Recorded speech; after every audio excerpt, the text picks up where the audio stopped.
Joining. It's great to have you all here, albeit virtually, for this once in a decade storm in the Northeast, Snowmageddon. We've got about 500 members and guests who are participating virtually, and we really appreciate you all tuning in. This is the Robert B. Menschel Economics Symposium. The symposium was launched at CFR in 2014, thanks to a gift from Robert Menschel, who was then a senior director at Goldman Sachs. And we've continued it since his passing in 2022 in his honor. He was the author of Markets, Mobs, and Mayhem, a modern look at the madness of crowds. You have to wonder what he would think about prediction markets today and their role in trying to assess the likelihood of geopolitical outcomes in Ukraine or China, Taiwan, or what's going on in Iran this week. But leaving the geopolitical markets aside, there can hardly be a better time to sit down and talk about what's going on in the global economy, given that fundamental aspects of the international economic system are now being reopened for debate. And with that, we're delighted to have a great lineup for you today. First, a conversation with Andrew Ross Sorkin, our keynote, which is being moderated by Gillian Tett, followed by a plenary session on looking ahead, forecasting the global economic climate with Jared Bernstein, Peter Fisher, Carmen Reinhardt, and moderated by Catherine Rampell. This symposium is on the record. You will have a chance to ask questions about halfway through this session. And I have a privilege of introducing Andrew Ross Sorkin, columnist and editor-at-large for the New York Times, founder of DealBook, and of course, co-anchor of CNBC Squawk Box. It's a great pleasure for me in particular to be in a position to ask him questions for a change rather than the other way around. He's the author of 1929, Inside the Great Crash in Wall Street History, the greatest crash in Wall Street history, and how it shattered a nation. And we thought this was an appropriate topic for today, but also as part of CFR's America at 250 program. During the course of the year, we'll be putting on a series of programming and publications, articles, et cetera, special projects celebrating, remarking on the 250th anniversary of the Declaration of Independence. And this is very much part of that as well. So with that, let me turn it over to Gillian Tett, columnist and member of the editorial board of the Financial Times, and also the rector of King's College, University of Cambridge. Thank you for joining us today. Gillian, over to you. And you're on mute, I believe. Oh, great. Okay. Well, thank you very much indeed, Mike. And it's absolutely great to be here in New York on this crazily snowy day. I've actually just been cross-country skiing up the East River, which is something you don't often get to do. That's once a decade. But we're talking about history today. I oversee King's College, Cambridge, so I'm used to thinking about 600 years of history. But today we're going to be talking about the last 100 years of history, or 150 years of history, with Andrew Ross Sorkin, and in particular about his amazing best-selling book, 1929, and both what it tells us about what was happening in America 100 years ago, and also what it means about where we are now and whether we are about to see a replay of 1929 or not. So, Andrew, great to have you here. I think we've been chatting for about 20 years now about the nature of finance. Probably mostly around 2008. And I've been learning from you much more probably than you've ever learned from me. So it's an honor to do this with you. Well, I think that I've learned a lot from you, and your book is absolutely fantastic. So start off by telling us what made you write it, because one of the things that's amazing about this is this has been a kind of secret project of yours for many, many years, hasn't it? Or a secret passion that's messed up many of your holidays. Yes. It was really a labor of love. And you're right, I didn't tell anybody I was working on it, in large part because I didn't know if I'd ever finish it and I didn't know if it would ever be any good.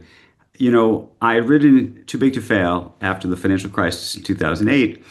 And people used to ask me all the time about how 2008 compared to 1929. And the truth is, I never had a great answer for them because I didn't know much more than having read John Galbraith's great book about the Great Crash and a couple of other books over the years, but I never really studied the period. And I decided I should really know more about this. And so I spent a whole bunch of time, probably now over a decade ago, really just reading about it and becoming completely intrigued, but also feeling that there was a white space My favorite books are the sort of inside the room, tick-tock narrative where you really get to feel like you're there. You get to feel the people and understand their emotions and their incentives and why they thought what they thought and why they missed what seemed like obvious signs, for example, of things to come and either wore blinders or didn't understand. And for whatever reason, the books that were written about that period didn't really capture the almost the human emotion of it. A lot of them were written. There was a couple books written in the late 30s, 40s. The Galbraith book was in the 1950s, and so there really wasn't the kind of writing, the Barbarians at the Gate, Den of Thieves style, Michael Lewis style book, or even what I thought of as Too Big to Fail. So I thought, I want to try this. And of course, the hard part about this, unlike Too Big to Fail, was there's nobody to call. Everybody was dead. So I couldn't actually, get that information that way, and thought, cool, is there another way to do this? And it really was therefore this 8-year journey of collecting memos and notes and letters and diaries and depositions and transcripts and all sorts of material so that every little scene and every moment where you're with them is real. I mean, it should hopefully feel like a novel, but it's absolutely real. And that's what I was going for. But the reason I never told them I was doing it was because I wasn't sure I was actually going to get there. Wow. Well, that's pretty impressive. I mean, I can't imagine how you fitted this in with your 6 other jobs that you're doing all at once, apart from this. But, to get the sort of inside the room feeling and the personality insights, you really went on a detective chase, didn't you? And you ended up getting things like memos from the feds or the minutes from Fed meetings that no one had ever seen before. Tell us a bit Right. about how you actually got the material, because it's quite an astonishing piece of Well, sleuthing. so one of the big breakthroughs actually was the Fed. So the New York Fed's minutes had never been released publicly for whatever reason. By the way, their minutes today are available on their website. You can go look. But minutes from 100 years ago during the crash were never made public. And I effectively filed the equivalent of a FOIA, Freedom of Information Act. I don't think they're necessarily susceptible to a true FOIA, but we went back and forth and back and forth. They ultimately decided they lawyered up the documents and ended up sending me a redacted version, which then we battled it out a little bit longer for maybe another 6 months, and they ultimately sent me the real thing. And that turned into a treasure map for so much of the book, in part because it set times and dates, and you got to actually see really where they were at any given moment. And then the other thing was, so many of the characters, there's certain characters in the book that had archives. They had donated their archives to libraries. Their families had done that. By the way, some of those archives were embargoed. I never realized this, but sometimes when a family donates their materials to a library, they say, you know what, this can become public 50 years after the death of so-and-so. So there was sort of a whole bunch of new material in some regards that just had never been seen before, and no one had really gone looking in the past 50 years for it. But the other sort of hard part or just challenge, which was so interesting selfishly for me, was, Charlie Mitchell, who's the main character of the book, he had no real archive. His bank called National City, becomes Citigroup. They never really had so much material about him. So what you would have to do is say to yourself, okay, well, Charlie was, for example, on the board of the New York Fed. The meeting was over at 3. Who would have he talked to after that meeting? Who would have he corresponded with? And then go find their archives, or maybe even sort of a third archive, and you'd see letters between that other people had kept, for example, from him and then from them. And so you were able to sort of take that and then place them back in the room. Sometimes I'd get pictures of the room itself. So, when you see Charlie talking to his wife in their living room, that's because I had pictures of some of the architecture diagrams, and then depositions. There were a lot of lawsuits after the crash, as you might imagine, where the lawyer would say, "Mr. Mitchell, what did you do this afternoon?" He said, "Well, I went to the living room and I talked to my wife. What did you tell your wife?" And he would say it, and then they'd interview his wife, and his wife would say, "Yeah, try." So and that's how you try to put the whole story together. So Sunshine Charlie, Charlie Mitchell, who's one of the absolute key characters in the book, sort of indicates a way that the whole environment of Wall Street of New York got caught up in this absolute crazy mania for a while. But one of the key messages of the book is that when the mania finally started to evaporate, it didn't just go bang in one sudden moment, did it? Because people think about 1929 as being this period of extreme exuberance that suddenly collapsed. But that wasn't quite how it played out, was it? So I think that's one of the reasons I wanted to write the book, because I think there's such a misunderstanding or impression. I think most Americans have this sort of vague notion something terrible happened in 1929, the stock market fell, and then all of a sudden we landed in a Great Depression. And that's not really what happened at all. There was a terrible, terrible crash effectively between October and November of 1929. The stock market fell about 50% during that period. Interestingly, by the end of 1929, this goes unremarked upon typically, the market was only down 17%. And the reason why so many people were taken down with it, however, was because they were all investing on margin, meaning they were all taking these remarkable loans. So Leverage, basically, lots so they couldn't hang on long enough to even get back to 17%. They were mortgaging their homes and selling their homes and everything else before that. But it wasn't that the crash unto itself all of a sudden happens and then you land in the Great Depression. It was really the first domino in a series of dominoes, with the other dominoes being policy choices made largely by the Federal Reserve and the President Hoover and Washington, that really walked you into what turns out to be 25% unemployment in 1932 and effectively some 9,000 banks ultimately failing by 1935. Now, and those, I think understanding those policy choices and those dominoes is really what, to me, sort of enlivened the whole story, and really made me understand what had happened. So I wasn't just telling the story of 1929 on Wall Street. I was trying to also tell the story of what was happening in Washington throughout that period, and then as you walk into and all the way through effectively the middle of 1933. So I'm going to come in a moment and ask you about parallels with today. But I mean, this book can be read essentially as a handbook about what not to do, both on the way up and on the way down. So just talk about on the way up. I mean, what Right. actually sparked the bubble?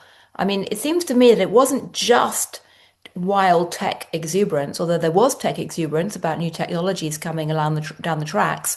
But it was also the ability of different financiers to leverage up, to employ margin, and to do so at a scale that no one had ever seen before. Is that a fair assessment?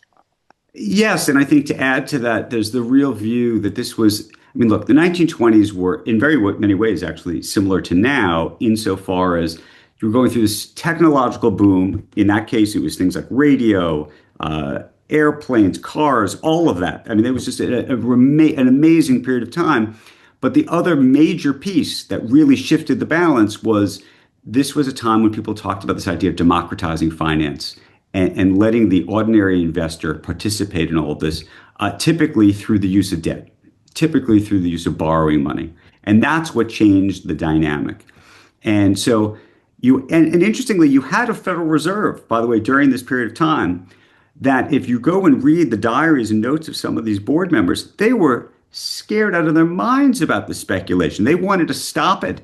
But they were very worried that actually if they raised interest rates, and there was a massive debate going on inside the Fed about should we raise interest rates to try to stamp it out, that they would be called on the carpet for effectively tipping over the economy. We talk right now a lot about Fed independence and the political interference. It wasn't that Hoover was telling them not to do this, but the Fed was still such a new institution. In fact, they used to call it an experiment. And so it was born in 1913. So many of those board members really thought that if they made a mistake trying to shut this whole situation down, that they would not just get called in front of Congress, but that the experiment would end, that there would be the end of the Fed. So that's what was happening, sort of the front end of the crisis and the crash. And then, of course, there were all sorts of policy choices about what do you do about it on the other end, which failed miserably. So you had on the way up, you had an excess of leverage, an excess of hype, overexcitement about new technologies, and essentially a Fed that was scared of pricking the bubble for being blamed and getting political attack. Blamed. Well, by the way, there were some international issues in terms of the gold standard, in terms of the relationship with the UK. There was reparations that were taking place, reparations agreements taking place. There was there were a whole bunch of other sort of international cross currents as well that were weighing on folks. So that was on the way up. And then on the way Right. down, why did the initial crash that happened in October 29, and then, as you say, the market then actually rebounded, which people have Yes. forgotten, although lots of people got wiped out because they were so heavily leveraged. What did they do after that? And by they, I mean both the White House and the Fed, that was so disastrous and turned what was initially just a market correction into a full-blown depression. Well, often the probably the biggest mistake was they often did nothing at all when Yeah. they probably needed to step in. And we could talk about what stepping in would have meant. But President Hoover, I think a lot of folks, including him, missed some of these signs, in part because they saw the market coming back. They would hear from bankers saying things were getting better, so they didn't act as quickly as they should have. The idea of printing money or effectively throwing money at the problem was considered anathema back then, and so you did not have the government wanting to do it. You did not have the Fed necessarily wanting to do it. You had Hoover talking about at some point raising taxes, not the best time to be doing that. And then if you really want to mirror what's happening now, he had run in 1928 on the idea that he was going to implement tariffs, in part because he was trying to attract farmers around the country to vote for him. And so 1930 comes around and he says, look, I got to make good on the pledge to all the farmers that I had made during the election. And every economist, every banker is going down to Washington on their knees saying, please, Mr. President, don't do this. It's going to upend everything. And he says, no, no, no, I have to do it. And he does. And literally trade dropped by about 60% over the course of 12 months. So I think you add all of that together. Now, by the way, we were on the gold standard, so it was complicated to get it to, you couldn't have printed money. I mean, that was sort of, and there was a big debate about getting off the gold standard. So I think there was a lot of those issues. And then in terms of moral hazard, there was huge questions. Do we guarantee banks, for example? You were starting to see these bank runs. And Hoover's view was he didn't want to do it. By the way, Roosevelt, interestingly, didn't want to do it either. Yeah. There were a lot of things that could have been done along the way, and for a whole bunch of reasons which we can get into, just didn't. And that's really what led us down this sort of tragic path. Right. Well, I'm sure some of the audience is going to want to ask you more questions about the history of this. But as I said, one of the reasons you wrote this book was to try and understand 2008 better by comparison, but also because you wanted to tease out the key messages. Yep. So we can all learn from it. And in fact, as I understand it, we were chatting earlier, you're about to produce a version of this book for schools or high schools Right. to teach them Yep. history lessons. So if anyone's watching and has got a high school, they want to educate, be aware that Andrew's book's coming down in a high school form very soon. But as we look today to the financial markets, I mean, do you think we're living through a replay? Are we about to see another version of the 1929 crash all over again? Because stocks are sky high. We've got wild exuberance about tech again, this time around AI Right. rather than the radio or cars. We've got, not as much leverage as we sometimes had in the past in 2008, but there's still a lot of leverage in the system. And we've also got, of course, the president yelling at the Fed, telling them to cut rates. Is this the, combination that's going to spark a replay of 1929, or do you think we're any wiser? So I think you could have a meaningful correction, and you could see a 30%, 40% downdraft in terms of where the market goes. I think that's not impossible to happen, because I do think we are in this moment. We're talking about democratizing finance. There are all of these issues, whether it be in private credit or other spaces, and the valuations, I think, are sky high. I think there's no question about that.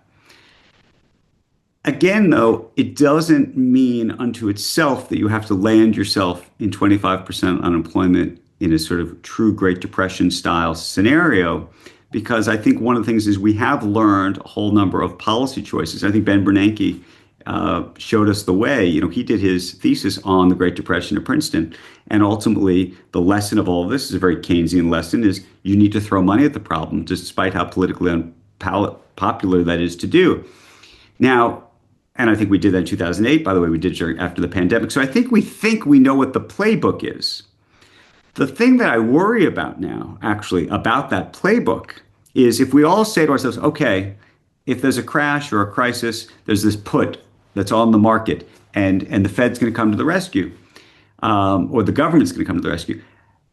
That means that the next time we have a crisis, somebody's going to say, okay, let's write a check for $5 trillion. let's say. And that's the kind of numbers I think you'd ultimately be talking about next time we do have a crash.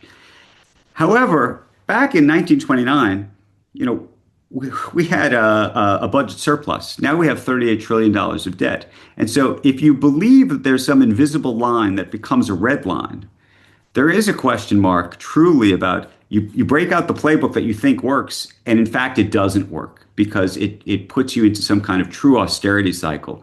And that is probably, if you were to say, how do you get to 1929? That's how it would happen. I'm just hoping that that's not the case.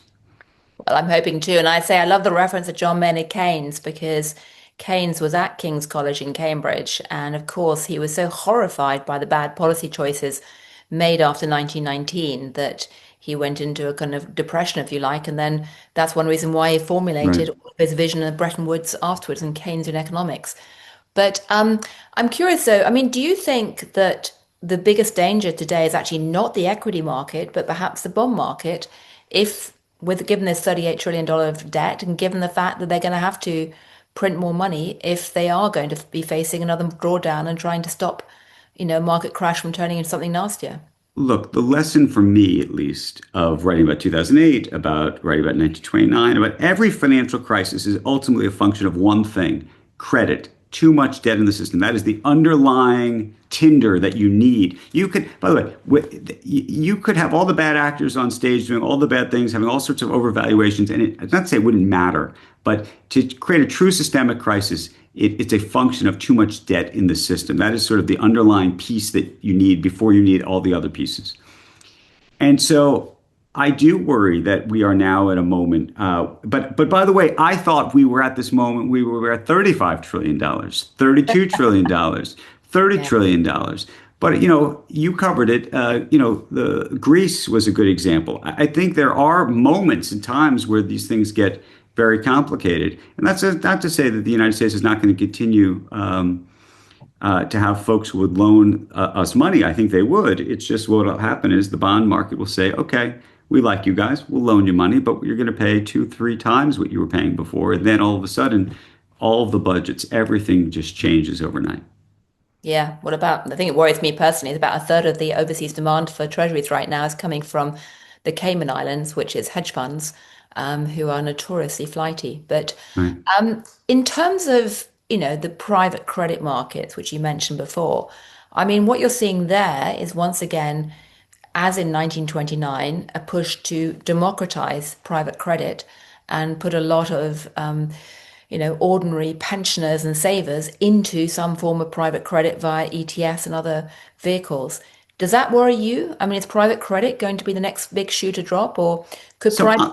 I mean, given we've had things like Blue Owl and the game right. happening, is that going to be a bit like July 2007 with the hedge funds before the great financial crisis, or 1929? The private credit market is somewhere between $2 and $4 trillion, depending on who you believe. Um, I worry about the private credit market. There's no question that I worry about it because I do think the disclosures and the transparency just don't exist the way they do in other places. I think if you were to ask Jay Powell, what he really understands about that market, most people don't. You don't really know, who's holding the bag in certain instances. Um, but I don't know if it's big enough unto itself to full on crater things. I don't love the idea of these things in 401k plans, at least structured the way they are today, because they're set up almost as what they call semi liquid instruments. They look like a stock on the face of it, which you can buy on any given day, but it's not clear you can sell it on any given day. And we've seen that now with Blue Owl. I'd feel a lot more comfortable if these instruments were part of, for example, what they call target dated mutual funds, where they're dated. You're a certain age. You're 30 years old, and you're going to own some fund till you're 65 years old or 70 years old. And by the time you're in your 50s, that piece of the puzzle will not be in the fund because if a problem arises, you won't have access to it. Should you have access to or access to invest in those things in your 20s, 30s, 40s? Maybe, but I think we probably need to have a larger conversation about how these instruments should be marketed and should be sold because I don't think people fully appreciate what's happening here. Right. I mean, you mentioned that, we're talking about private credit. One of the things about private credit is, unlike publicly listed markets, when you get people starting to panic, it's not usually as visible in private credit because, of Right. course, it's private and you don't see the marks. So it often seems to me that, in fact, everyone's waiting for a bubble to go pop. It may be more a case of a hiss in that air comes out of the gigantic balloon rather slowly, which creates a sort of mood of gnawing anxiety rather than a kind of 1929 style dramatic pop in the equity markets. Do you think a chance of a hiss rather than a pop is a greater risk now? And what does that mean for the economy? Well, I think it probably is a hiss rather than a pop. By the way, some people would say that's a feature, not a bug in a way. Yeah, It just means that the pain gets prolonged, but maybe isn't as severe. I mean, it becomes a very interesting question. Would you like to take the pain immediately? That's what sort of the mark to market world would tell you. And the sort of mark to make believe world would tell you it's better to take your time with these things. I don't know. I do think that right now, given the valuations in the public markets and everything else, that I think the valuations in the private markets almost across the board are not accurate. I mean, I think that is the biggest piece of this. And we are in a moment, putting aside private credit, there's an effort to put private equity and venture capital and all sorts of private investments now into the public markets. I mean, that's the other thing, either through these different semi-liquid instruments or other types of instruments or people tokenizing private companies. I mean, I think that those are the things that worry me. And that is very 1929-ish insofar as just this idea we want to democratize finance and everybody wants an opportunity to get their chance with the lottery ticket. absolutely. Well, we're going to turn to questions in just a moment. So do start thinking of your questions. I mean, we're seeing all this kind of froth in lots of ways, whether it's synthetic risk transfers or all kinds of funky things to do with private credit and lots of financial games happening right now in that sphere. But before we turn to questions, one last big question from me is it's kind of ironic talking about 1929 with the gold standard, because of course back then people were mesmerized by gold. We're now back in that situation again where the world is dashing into gold. Um, what do you make of that? I mean, is that a sign that fiat currencies are now in a bubble and if that's going to burst too? How do you pass the dash into gold? I mean, my parse on gold, my parse on Bitcoin, though they've completely now gone Yeah. almost at odds. So it's very hard to even think about Bitcoin as sort of a digital gold. I know people used to talk about it that way. People go to gold when they get nervous, and they get nervous about cash, and they get nervous about our dollar. And I do think there's a larger question about the dollar. But we've been talking about the potential for some kind of real recrimination as it relates to the dollar for the last 25 years, and we haven't gotten there. So the question is, what is that thing that tips it over? And I just don't know. I think it's going to be very hard to tip it over. But I do think it speaks to just the emotional. I mean, to me, people buy gold almost emotionally. As Warren Buffett would tell you, gold is not going to produce just about anything except maybe for a little bit of jewelry and some gold in your. Hopefully, you don't have any cavities. Well, it's certainly produced remarkable returns over the last few years. But Yes. right, well, we are at the point of questions from any members who are watching. I believe you can send them through to Olivia. And I'm not sure, Olivia, are you going to send over some questions to me now, or should we get Yes. So, ladies and gentlemen, as a reminder to ask a question, please click on the raise hand icon on your Zoom window. When you're called on, please accept the unmute now button and proceed with your name and affiliation and question. As a reminder, today's discussion is on the record. We'll take our first question from Adam Flato. Hey, Andrew, thanks for doing this. Hey. One of the things that I was really fascinated about was the description of Churchill's involvement or exposure to what was going on, which I really didn't know much about at the time. How much did that exposure impact his view of the states as getting into the Second World War? And was that sort of a formative experience for him that said America's going to be the way to go, or was it otherwise? Can I just say, Well, by the way, I don't yeah. think most Brits know about, I'm both American and British. I don't think most Brits know about the Churchill aspect of this either in relation to 1929. So that's quite a revelation. So that was one of the great surprises for me, selfishly as a writer, to sort of really just land on just the role that Churchill was playing. And the role was really, he just happened to be in America. He was actually, by the way, he was out of money. For those who are on the call who haven't read the book, he was out of money, needed money, so he came over here to speak, and he just happens to be here in the fall of 1929. And he was beloved by all sorts of financiers. People thought he was a fascinating character. And so he sort of had a front row seat to all of this. But what was so interesting to me about his disposition, he gets involved, wrapped up in this. He's investing himself and making and then losing money. Oh, by the way, almost gets killed in a taxi on Park Avenue in New York. But the thing that's so intriguing to me is the attitude of Brits in that period was, and maybe even more broadly, you can speak to this better than I can, Gillian, was almost to look down to some degree on what some in the U.S. were doing. But he looked up to it. He really did. Even when things were going terribly and he was losing money, he sort of loved the spirit of the U.S. And he didn't look at failure as a negative in this case. And and so I do think it was informative of maybe how he approached other things. But I don't want to take it too far. I'm not a Churchill expert, but it really was, to see him with all those people and then to see some of his writing literally contemporaneously at the time where he was not critical of what was happening. In fact, he was praising it all, even as the market was crashing. Yeah, I mean, I'd say this from my own point of view. I think it was the risk-taking hustle, the bold ambition, which, frankly, is often so un-British. I mean, a counterpoint to what the establishment world in Britain was like then. And he absolutely admired that, and it gave him wings to then go forth and be bold and risk-taking and a bit of a hustler going forward. So that's my own view anyway. Olivia, do we have any more questions? Yes, we'll take the next question from Khalid Azim. Yeah, hi, Andrew. This is Khalid Azim from the Atlantic Council.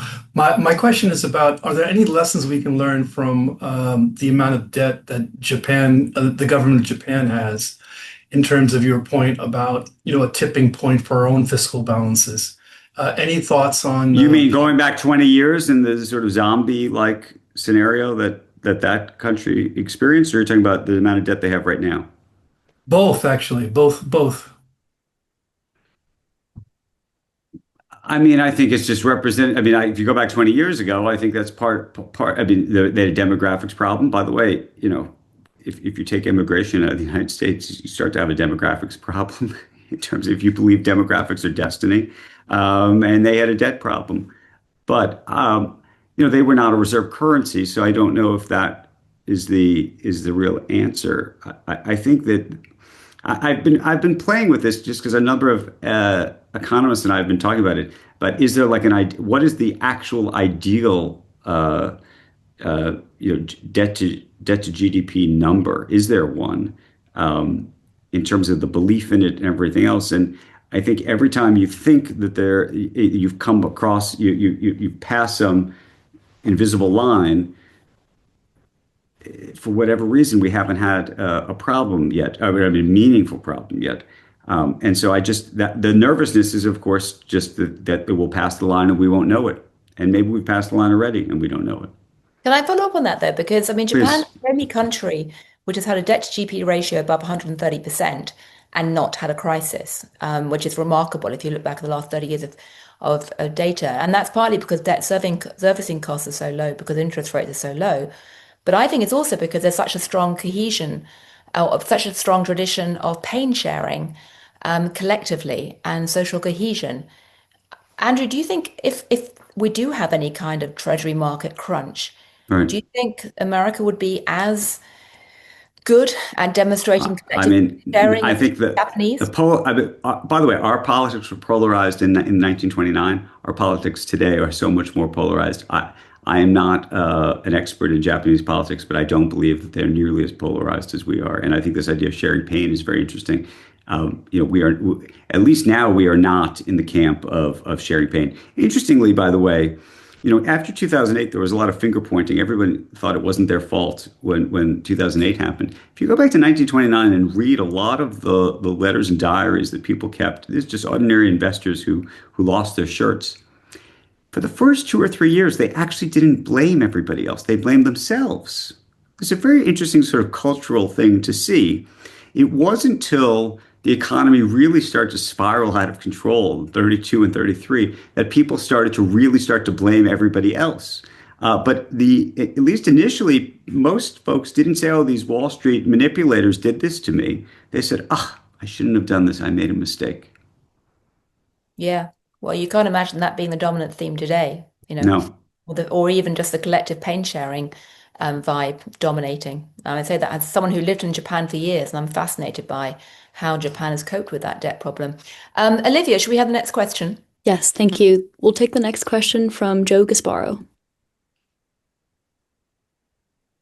Hey, Andrew, Joe Gasparo, Royal Bank of Canada. In 1929, information traveled by newspaper and radio. Today, it is in milliseconds. Right. So does the speed of information make modern crises shorter and sharper or more destabilizing? Oh, this is a great question, and I wrestle with it all the time. By way of just background, there's one piece of history that I think is interesting that relates to this.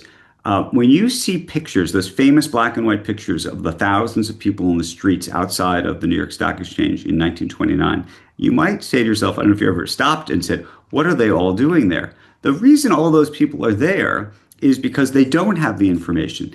They had actually gone down there to try to find out what happened to their money because they couldn't look at their telephones. Frankly, they couldn't even go to a brokerage, which was uptown, because the numbers, even on the floor, were oftentimes 3-4 hours out of date or out of time, out of sync. And at a brokerage, it would be worse. And on a steamboat somewhere, forget about it. So there's part of me that says, yes, the technology of all this should make things so much better, so much more efficient. We shouldn't get into those problems. And by the way, because of that technological delay back then, that undermined an extraordinary amount of confidence. And so people started selling willy-nilly because they thought it's better just to get out of this if we don't really understand what's happening.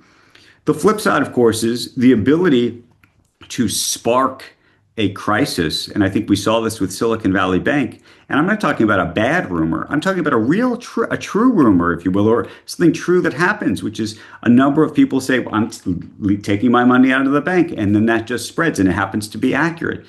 You could take down lots of businesses and maybe an entire economy that way. So I think it cuts both ways. I'm not sure I know what the right answer is. I think the technology, by the way, should be helpful to stamp out bad news or bad rumors, insofar as, in the old days, when I started writing at the New York Times in 1995, before the internet was here, if you wrote a story and you had something that was wrong in the article, you had to wait 24 hours to put a correction in the paper.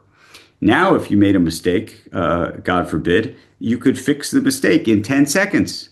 And probably, by the way, someone 5 seconds earlier would have fixed the mistake on X or one of these social media platforms. So that part, I think, makes it more efficient to prevent against things. But I think for something that's real and true, that's bad, boy, that could spread much quicker. Does it make you think about how you talk about finance on air? Are you On concerned television? by I'm always concerned that somehow you could, I mean, look, there have been times where I've talked about certain deals or other things, and you literally watch the stock move by billions of dollars. It's wild. So I think I'm always trying to be super careful. I think in a crisis, it becomes even more nerve-wracking. The stakes are just so much higher, and this was a thing. This was an issue in 2008. There were people about when do you report, how much do you report, and that's a very interesting question. So let's say all these people are leaving Silicon Valley Bank. Are you supposed to report it? Are you supposed to not report it? I mean, if you believe in transparency, if you believe in sort of a mark-to-market economy and that kind of world, you should want the transparency. You should want the reporting, but the reporting is ultimately going to bear in a very negative way.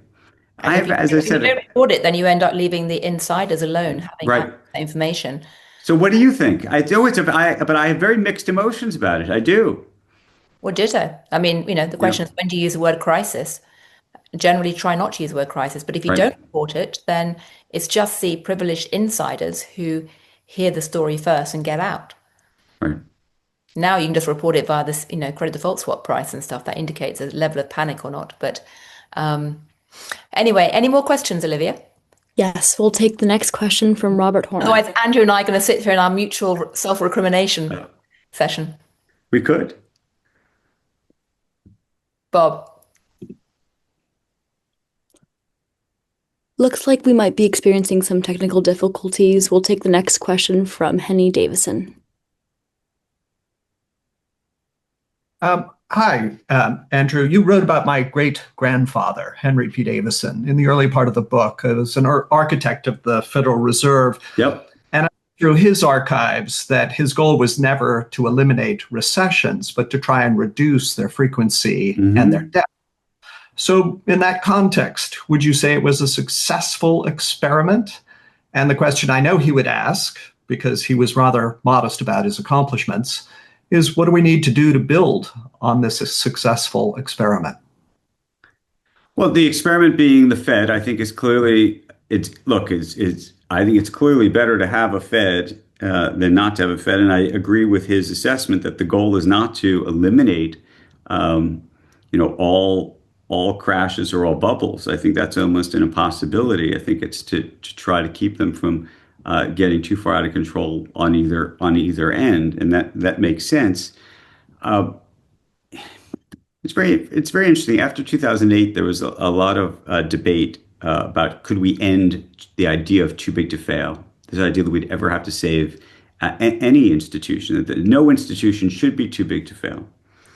And you had people like Hank Paulson and Tim Geithner and others, get asked this question in front of Congress, and they'd say, Dodd-Frank is going to help eliminate this and all of that.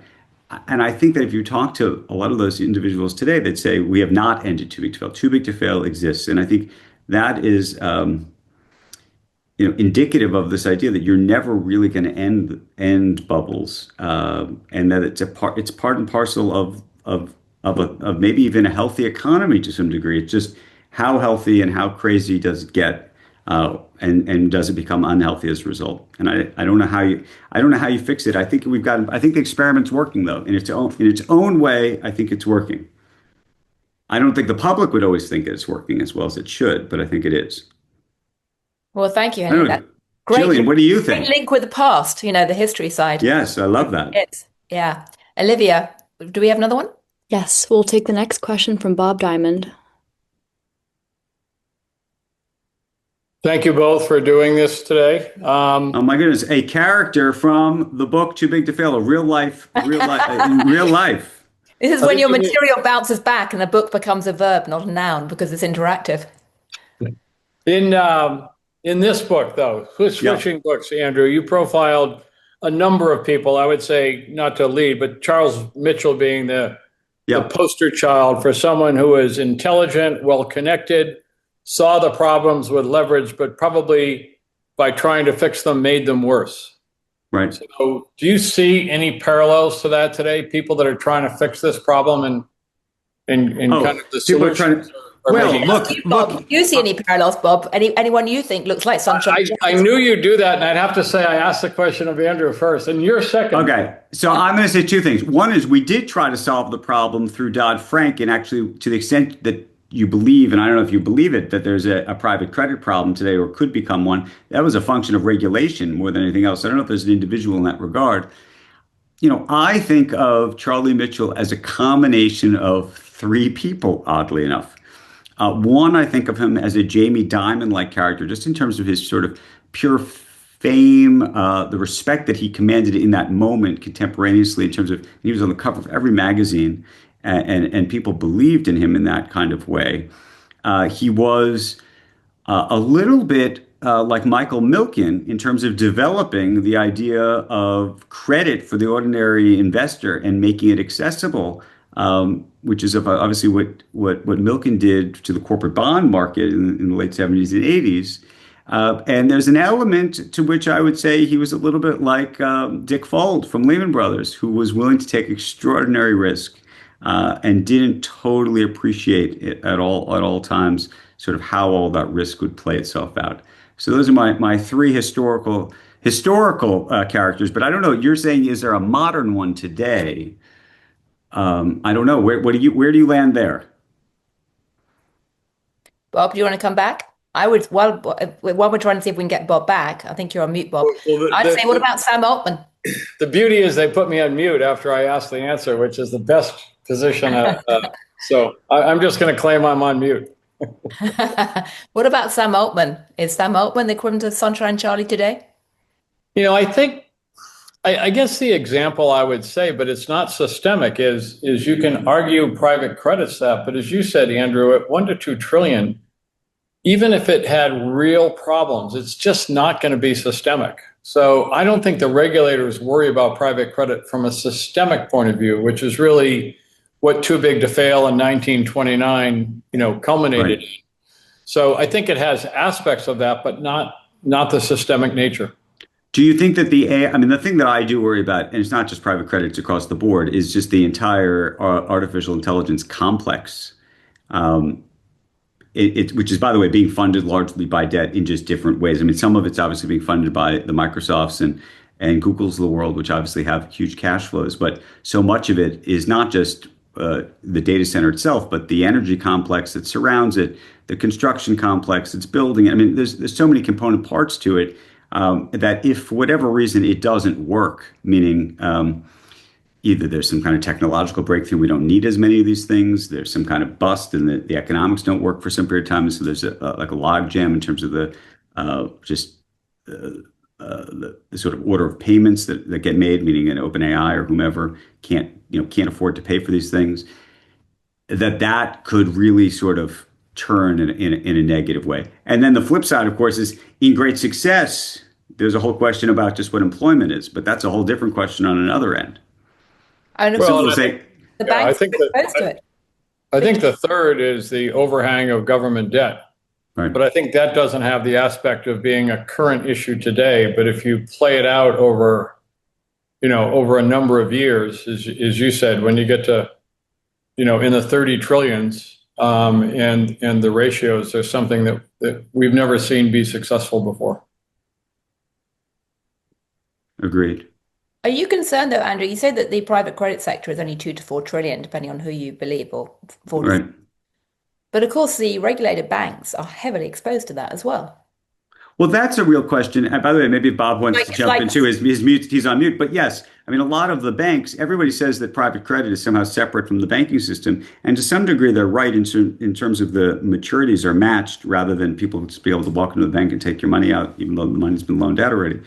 The question is whether you think that there's liquidity lines and other kinds of relationships with the banks. And I think there are. And so, could that create a bigger problem? I imagine it could. That's one of the reasons I think it could be systemic. But I don't know how systemic. I don't know how much of it could take out an entire, economy.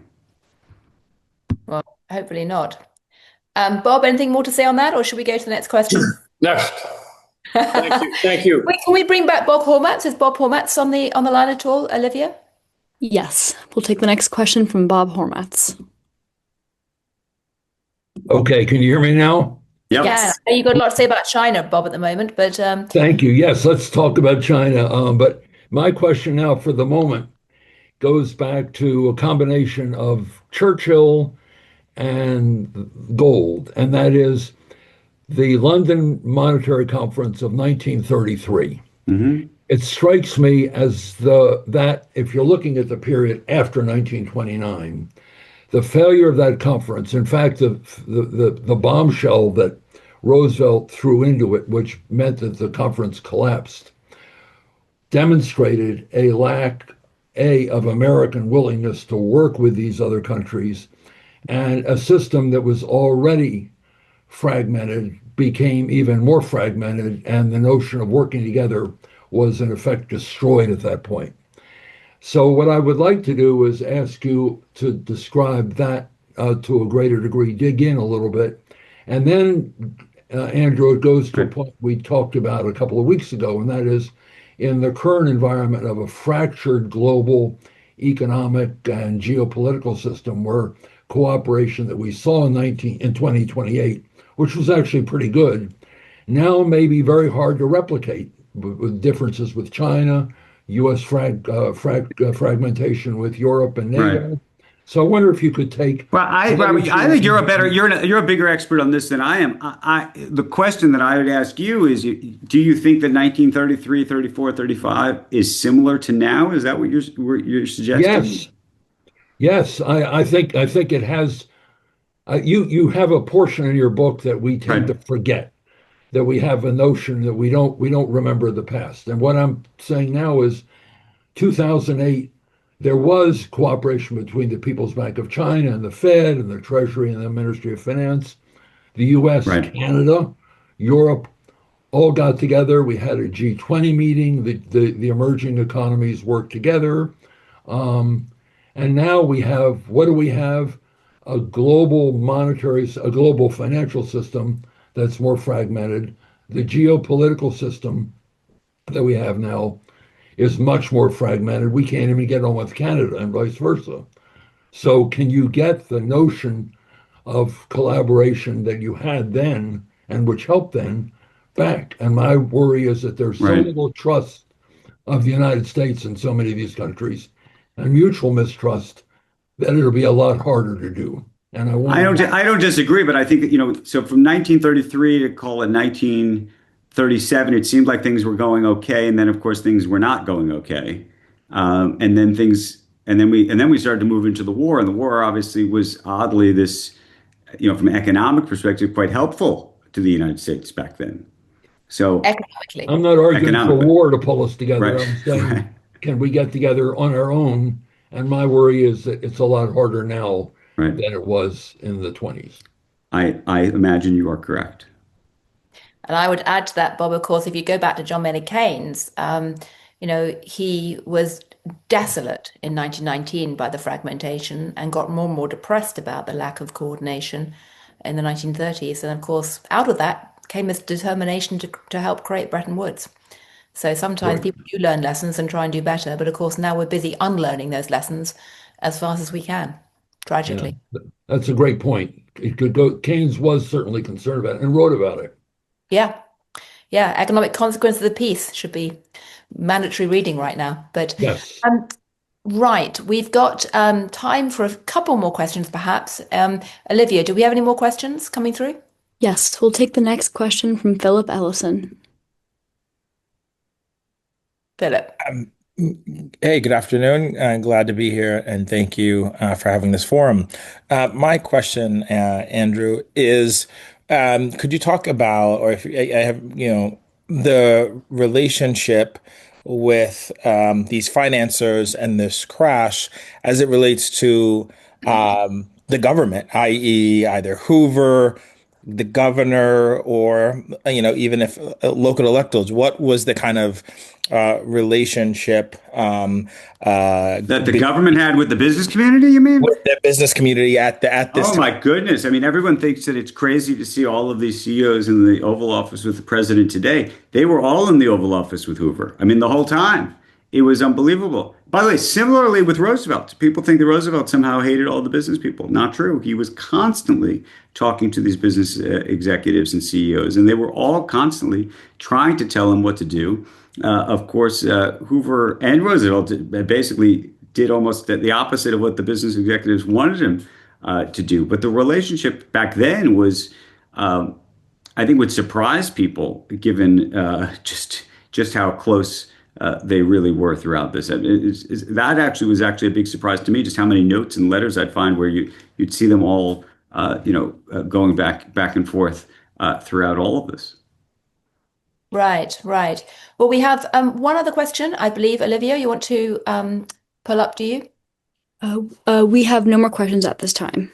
Okay. All right. Great. Well, listen, I guess my last question that I'd like to ask you, Andrew, is this, that if you were to start writing this book again now, as opposed to in 2000, and I think you started writing it or researching it in like 2011 or something, it was a very long time ago. Long time ago. Yeah. Would you do it the same way? Oh, my goodness. Now you're getting, so AI, I was too late for AI. But today, well, so most of the work was not digitized. Part of it was having to find the physical documents. I think, yes, I think today you probably would take all the documents and put them into, some AI machine to at least sort for you and help. Half of it I couldn't even read, or OCR it for you. Oh, I think it could change the entire dynamic. So that it would speed it up and probably find different connections. It might remind you of different things. I don't think it would write the book for you per se, but I think it would really maybe be very helpful in terms of almost like a thought partner, I would imagine. I don't know. I mean, I think we're just You could sort always of have a getting kind there. of Sunshine Charlie bot, couldn't you? Or Sunshine Charlie Oh AI. my goodness. I mean, it's funny because I think of John Raskob as Elon Musk, and I think it would be fabulous to talk to John Raskob. John Raskob, by the way, created modern credit at General Motors. He ultimately gets involved in politics, trying to undermine Hoover. He would have loved owning Twitter and X, and then ultimately builds the equivalent of, a spaceship or SpaceX by building the Empire State Building, and did it all with his own money. So yes, I would love the bot that I could talk to each of the characters with. That'd be something. And the other question I had though was, of course, one thing that came out of 1929 was an explosion of the deadly three Ps of protectionism, populism, and extreme patriotism, otherwise known as nationalism, which then put the world on a path towards war. People like Ray Dalio have been warning repeatedly about this cycle playing out again. What do you think? I mean, are you concerned that if we do get a crash, or if we get, this continued, polarization, we're going to see the kind of society ripping itself apart? Or do you think people will be wise enough to pull themselves back from the brink? So no, what I genuinely worry about is a true crash that turns into austerity. I mean, people talk about what inequality can do. And I think inequality at its most acute in a sort of true crash austerity piece where you really get significant unemployment. By the way, talking about AI, you also layer on AI and all of that onto this. Yeah, I think you could actually have real, I mean, significant problems in this country. And I don't think, I hate to say it, that we are as connected as we used to be. I think part of it's digital, but I think it's partially the society is not, the idea that we would rally together, I think is very, very hard to believe. I wish it were otherwise. I really do. Here, we've just depressed everybody in an hour. No, I'm going to cheer up in a moment. I'm going to say one more thing, but have you sold the movie rights yet? We're talking to a couple of people who are back and forth about what to do, so we'll see. I think hopefully there'll be something either in the TV space or in the movie space. Well, Sunshine Charlie is certainly made for that. But anyway, well, I believe that we are just about out of time, sadly. There's going to be, of course, a second session in 50 minutes' time. You should all have the signposting to that, talking about looking ahead, forecasting the global economic climate. I mean, it's been absolutely fascinating talking to you, Andrew, particularly at this moment. I take away a number of key points, or three key points. One is that the history of 1929 isn't quite as simple as most of us tend to think, which is a reason to read your book. It wasn't just a case of, wild, exuberant ending suddenly one day. In fact, it was the policy choices that were made after it, which were as important. Secondly, there are really big parallels here. And whether it's about the democratization of finance or the pressure on the Fed to cut rates, I mean, all of this starts to look rather unnervingly familiar, but also around the hyping up of tech and the use of innovative financial instruments. But I guess the third point, which is really why you wrote the book, is that we do actually have the chance to learn from this I hope. and make different policy choices. So have you had a chance to talk about this book to anyone in the White House or the Fed, Andrew? I have. I've talked to about this book with White House. I've talked to Besson about it. I think he and others have a view that we are not. They do not believe that we are going to have a crash yet. But they also believe that the Supreme Court was going to rule in their favor over tariffs. So we'll see. Well, on that cliffhanger, we will indeed see. So just remains to me, thank you all very much indeed for listening and for the great questions. And thank you most of all to Andrew for writing such a provocative and well-timed book. Thank you. Thank you, Jillian.